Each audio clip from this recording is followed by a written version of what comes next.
महिला कर्मचारी साथी, जो हालात तमाम आपको सभी साथियों ने अवगत कराया है कि हालात क्या हैं। अभी शिष्य ने जो एक बात ये कही है कि हमारा उद्देश्य यही था, हमारा यूनियन चलाने का न कोई शौक़ है, न कोई हमको नेतागिरी करने में शौक़, हमेशा से हमारा है। स्ट्रेट फॉरवर्ड बात करते हैं, परिवार के सदस्य के हैसियत से बात करते हैं। हमारे अलीम भाई बेंगलोर में कब मिले थे हमको, तो जो हमारा टेम्परामेंट तब था वही आज भी है, उसमें कोई कमी नहीं है। भले अगर आपकी नहीं समझ में आए तो हो सकता है आपको झगड़ा भी हो जाएगा, खूब झगड़ा होगा, मगर बाद में जब आपको समझ में आएगा कि यार बात तो ये सही कह रहे थे, तो आप खुद अपने आप चल के आ जाते हैं। यही हमारे साथ हुआ है, सभी जगह यही हुआ है। हमारे सुभान भाई बैठे हुए हैं। ये जो कानपुर इकाई में जो हालात अभी बताए, कानपुर इकाई में जो शिकार बनाया गया, कानपुर इकाई इतनी बढ़िया चल रही थी सुभान भाई वगैरह के ज़माने में। ये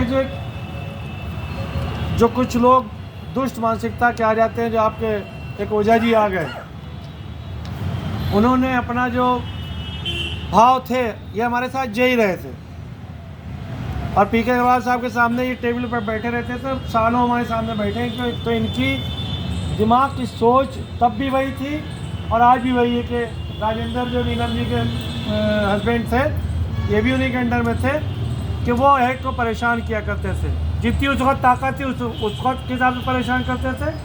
अब DPM PM बन गए तो उसके हिसाब से परेशान करना शुरू कर दी, मगर मानसिकता आदमी की नहीं बदलती। जो आदमी अच्छे होते हैं वो दूसरों के लिए अच्छा पहले भी सोचते हैं और आखिर तक सोचते हैं, जितनी बड़ी पोस्ट पे जाते हैं उतना अच्छा सोचते हैं। तो वो उनकी मानसिकता थी जो उन्होंने किया।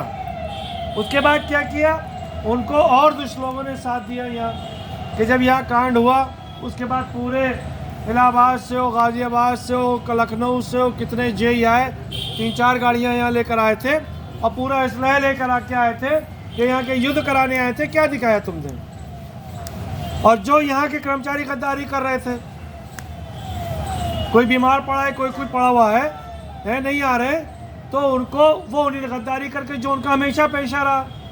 कटियार कंपाउंडर जो है वो आज से नहीं करे, 20 साल से कभी उचक के उधर पहुँच जाते हैं, कभी उचक उधर पहुँच, हमेशा उन्होंने जो देखा मजबूत है उसके खिलाफ खड़े होकर के उन्होंने मैनेजमेंट से मिल करके एक विरोधी का काम किया। जिंदगी भर का काम यही है। जब काम फंसा तो यही राम तिलक जी बैठे में इन लोग ज़माने में क्या करके ट्रांसफ़र कैंसिल हमने कराया, मगर जैसे ही काम हो गया फिर अपनी जगह वहाँ पहुँच गए। तो जो दुष्ट प्रकृति के लोग होते हैं उनका काम वही होता है। 168 वाला पूरा कानपुर की हिस्ट्री यहीं की लिखी हुई, उसके बाद सुधार आके हुआ था इन लोग ज़माने में, बहुत अच्छा कानपुर का एक चला, माहौल चला। मगर खैर इस वक्त जो हालात चल रहे हैं, हमारा उद्देश्य है कि जो भी लोग 2024-25 तक के बहुत से लोग रिटायर होने की कगार पे हैं वो रिटायर हो जाए, उनका सारा पैसा मिलता चला जाए, कहीं उनको कोई परेशानी ना है, कोई दुश्वारी ना है। आज हर आदमी को, अभी पटेरिया जी ने बताया कि हमें 25 लाख रुपया मान लीजिए मिला। मुन्ना भाई हमारे रिटायर हो रहे हैं इस महीने में। आपकी कितनी सर्विस होगी? अरे 40 साल है, नहीं 40 साल की है? कब से कर रहे हैं? 37 साल की। तनख्वाह कितनी मिल रही है आपको? अभी 42 मिल रहे हैं, है ना? 45 है? हाँ। हैं? 50 के लगभग होगी।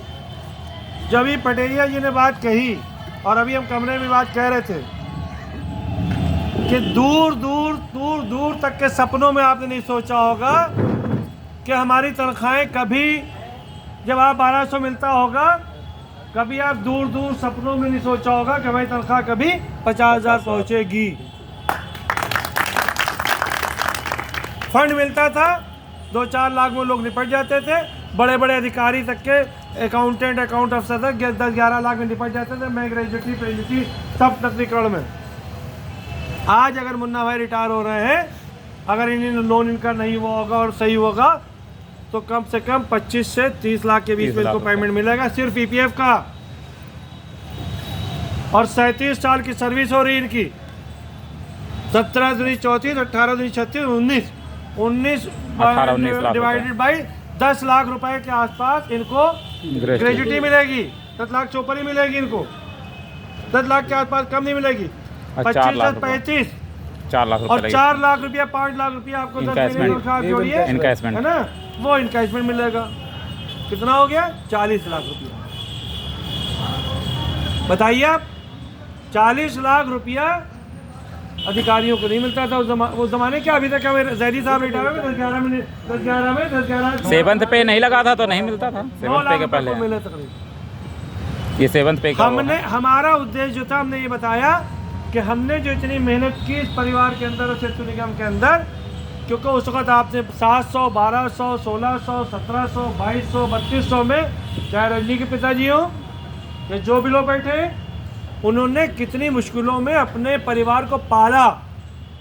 खुद तनख्वाह मिलती थी, घर भेज देते थे तो खुद भूखे रहते थे, इतनी तनख्वाह नहीं मिलती थी। अगर घर नहीं भेजी तो वहाँ लोग भूखे रहते थे, ना पढ़ा सकते थे, ना लिखा सकते थे, ना शादी कर सकते थे, ना ब्याह कर सकते थे, ना इलाज करा सकते थे, ना मकान बना सकते थे। आप लोगों ने जो वो परेशानियां उठाई थी, हम भी कैसे से नौकरी कर रहे हैं, हमने अपनी आंखों से उन मोहनी जी के हस्बैंड के अवस्थी जी इराक में हमारे साथ रहे, तो हमने उन चीज़ों को अपनी आंखों से देख करके और हमने ये कोशिश की कि जो हालात आज चल रहे हैं, जो ये खुराफातें चल रही हैं, इस तरीके की नेतागिरी चल रही है कि आपको ले आके गड्ढे में घुसेड़ दे, उनको खुद रास्ता मालूम नहीं है, खुद की सर्विस बुक बनी नहीं है, वो हम बनवा रहे हैं, खुद कोर्ट केस किए हुए, खलासी से ड्राइवर के लिए केस किए हुए हैं, खुद को कोई रास्ता नहीं मालूम, मगर नेतागिरी आपके करने खड़े हो गए कि हम आपको रास्ता दिखाएंगे। प्लांट किया गया। वो 168 का हाल करेंगे, जाके मरवा दिया सबको।